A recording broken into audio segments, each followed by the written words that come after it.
नमस्कार साथियों, बहुत बहुत स्वागत है आपका आज की क्लास में। इस क्लास में हम देखेंगे काव्य के लक्षणों को, जो कि संस्कृत आचार्यों द्वारा, हिंदी आचार्यों द्वारा और पाश्चात्य आचार्यों द्वारा दिए गए हैं और ये सभी परिभाषाएं परीक्षाओं में पूछी जाती हैं, तो इन्हें ध्यान से देखिए और इन्हें याद कर लीजिए। सबसे पहले देखते हैं काव्य कहते किसे हैं।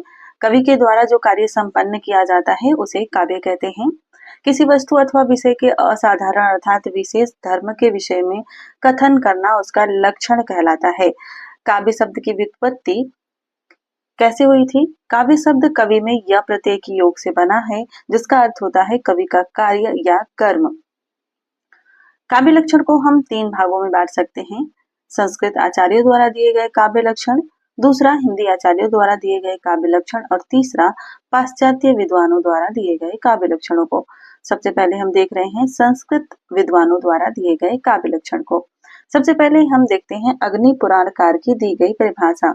अग्नि पुराण के रचयिता अज्ञात है, इसलिए इसे हम अग्नि पुराणकार कह देते हैं। और सबसे पहले भारतीय काव्य शास्त्र में काव्य का लक्षण सबसे पहले अग्नि पुराण में ही मिलता है, और वह क्या है? संक्षेपाद्वाक्य मिष्ठार्थ व्यवच्छिन्न पदावली काव्य स्फुरदलंकार गुणवत् दोष वर्जितम, अर्थात इष्ट अर्थ को संक्षेप में व्यक्त करने वाली अविच्छिन्न पदावली काव्य है। काव्य कुछ अलंकारों एवं गुणों से युक्त होता है और उसके लिए दोष वर्जित होता है। दूसरी परिभाषा है भरत मुनि की। इनका समय दूसरी तीसरी शताब्दी में माना जाता है और इनकी रचना है नाट्य शास्त्र।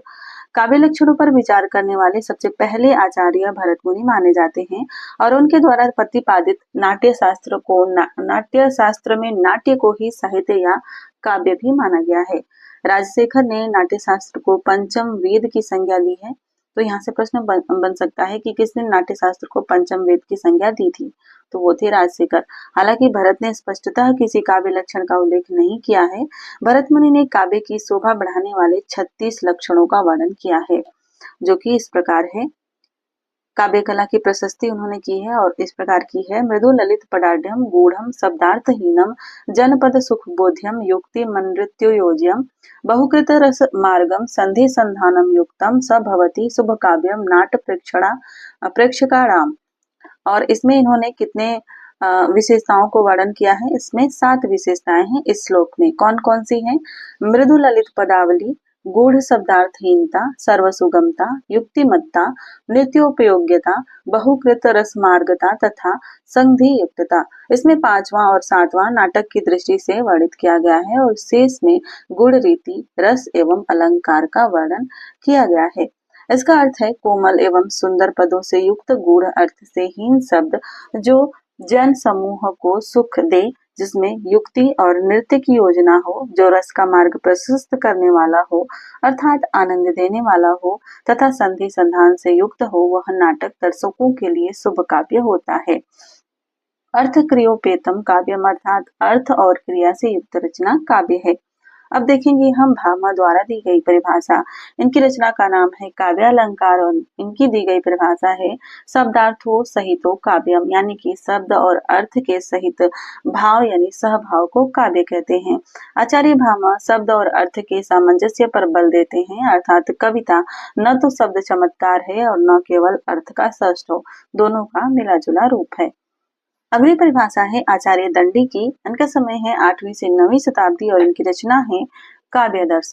इनके द्वारा दी गई परिभाषा है शरीरम तावदृष्टार्थ व्यवच्छिन्न पदावली, अर्थात इष्ट अर्थ से युक्त अविच्छिन्न पदावली उसका शरीर मात्र है।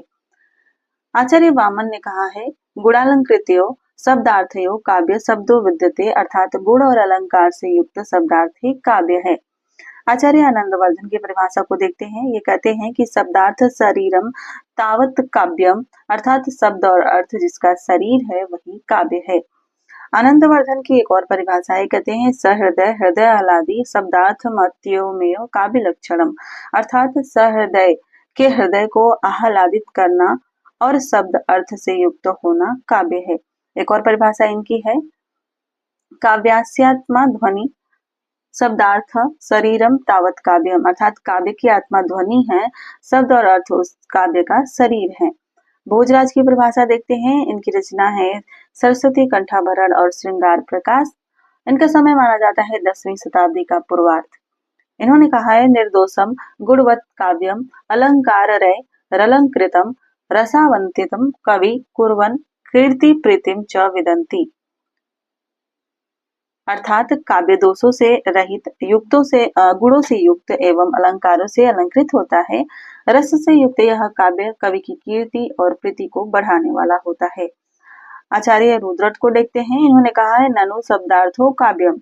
इनकी रचना है काव्य अलंकार।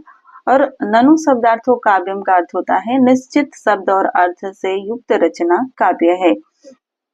आचार्य कुंतक को देखते हैं। इनका समय है 10वीं शताब्दी का मध्य भाग और रचना है वक्रोक्ति जीवितम।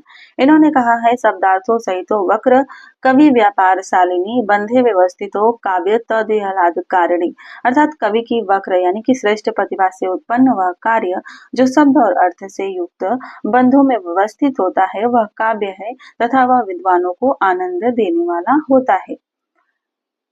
10वें आचार्य हैं आचार्य मम्मट और इनका समय माना जाता है 11वीं शताब्दी। रचना है काव्य प्रकाश। इन्होंने कहा है तद्दोषो शब्दार्थो सगुणावलंकृति पुनः क्वापि। अर्थात वह यानी कि काव्य जो दोषों से रहित हो, शब्द और अर्थ से युक्त, गुणों से रहित युक्त तथा कभी कभार अलंकार से रहित भी होता है। अगले आचार्य हैं आचार्य वाग्भट। इनका समय है 1121 से 1266 ईस्वी। रचना है इनकी वाग्भट अलंकार।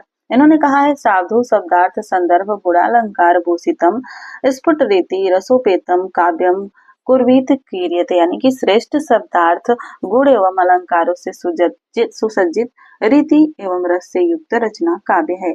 ऐसा काव्य कवि की कीर्ति को करने वाला होता है। अगले आचार्य हैं हेमचंद। इसमें संस्कृत के जितने भी आचार्यों की परिभाषाएं पूछी जाती हैं वे सभी परिभाषाएं यहाँ आपको देखने को मिलेंगी। हेमचंद ने कहा है अदोषो सगुणो सालंकारो च शब्दार्थो काव्यम। यानी दोषों से रहित, गुणों अलंकारों एवं और शब्द एवं अर्थ से युक्त रचना काव्य है। आचार्य जयदेव कहते हैं निर्दोषो लक्षणवती सरिति गुणम भूषिता सालंकार रसानेक वृत्ति और वाक्य काव्य नाक भाग। यानी कि दोष रहित, लाक्षणिक, रीति युक्त, गुण युक्त, अलंकार सहित रस युक्त, वृत्ति युक्त रचना काव्य है। इनकी रचना है चंद्रालोक। अगले हैं आचार्य विद्यानाथ और इनका समय है 13वीं शताब्दी। रचना है प्रताप रुद्र यशो भूषण। इन्होंने कहा है गुणालंकार सहितो शब्दार्थो दोष वर्जितो गद्य पदो भरमय काव्यम काव्य विदो विदो। आचार्य विश्वनाथ की परिभाषा हमेशा ही परीक्षाओं में पूछी जाती है वाक्य रसात्मकम काव्यम। आचार्य विश्वनाथ की रचना है साहित्य दर्पण और इनका समय है 14वीं शताब्दी। ये कहते हैं कि रस से युक्त वाक्य ही काव्य है। पंडित राज जगन्नाथ की परिभाषा है रमणीयार्थ प्रतिपादक शब्द काव्यम। इनकी रचना है रस गंगाधर। इन्होंने कहा है रमणीय अर्थ का प्रतिपादन करने वाला शब्द ही काव्य है। अब देखते हैं हम हिंदी आचार्य द्वारा दिए गए काव्य लक्षण, जिसमें सबसे पहले भक्ति काल के अंतर्गत तुलसीदास ने कहा था कि कीरति भनीति भूति बल सोई सुरसरी सब कर हित होई। अर्थात तुलसीदास सबका हित करने वाली साहित्य रचना को काव्य मानते हैं। इसके अलावा इन्होंने कहा है किन्हीं प्राकृत जन गुण गाना सिर धुनि गिरा लागी पछताना। तुलसीदास भक्ति काल के कवि हैं, आचार्य नहीं। इन्होंने लोक हित के लिए लिखा है। अब देखते हैं हम रीतिकालीन आचार्य द्वारा दिए गए काव्य लक्षण को, जो कि परीक्षाओं में पूछे जाते हैं। सबसे पहले केशवदास, मोस्ट इंपॉर्टेंट, हमेशा ही पूछा जाता है। रीतिकाल के प्रथम अलंकारवादी आचार्य माने जाते हैं। इन्होंने कहा है यद्यपि सुजाति सुलक्षणी सुबरन सरस सुवेद भूषण बिनु न विराजई कविता वनिता मित। चिंतामणि को देखते हैं। इन्होंने कहा है सगुना अलंकार सहित दोष रहित सो होय शब्द अर्थ ताको कवित कहत विबुध सब कोय। चिंतामणि की यह परिभाषा है। कुलपति मिश्र, जो कि एक रसवादी आचार्य हैं और इन पर कुंतक का प्रभाव देखने को मिलता है, ये कहते हैं कि जगते अद्भुत सुख सदन अरु अर्थ कवित्त यह लक्षण मैंने कियो समुझी ग्रंथ बहुचित। इसके अलावा एक और परिभाषा यहाँ देखने को मिलती है कुलपति मिश्र की। कहते हैं दोष रहित अरुगुण सहित कछुक अल्प अलंकार शब्द अर्थ सो कवित्त है ताको करो विचार। और यहाँ पर मम्मट का प्रभाव देखने को मिलता है। सोमनाथ की परिभाषा है और यह भी परीक्षाओं में पूछी जाती है। इसकी खास बात यह है कि सोमनाथ ने काव्य में छंद को हिंदी में पहली बार महत्व दिया था। इन्होंने कहा था, सगुण पदार्थ दोष बिनु पिंगल मत अविरुद्ध भूषण जुत कवि कर्म जो सो कवित्त कही बुध। ये जो पिंगल है इसी को छंद कहा जाता है।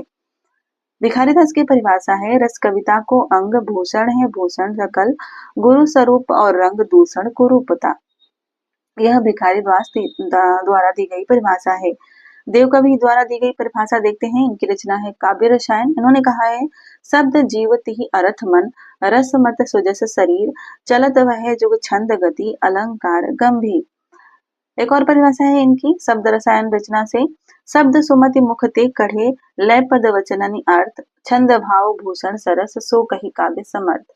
अर्थात विद्वानों के मुख से निकले हुए वे शब्द जिनमें अर्थ का स्वभाव होता है, जो छंद भाव अलंकार एवं रस से युक्त होते हैं, विद्वान उसे काव्य कहते हैं।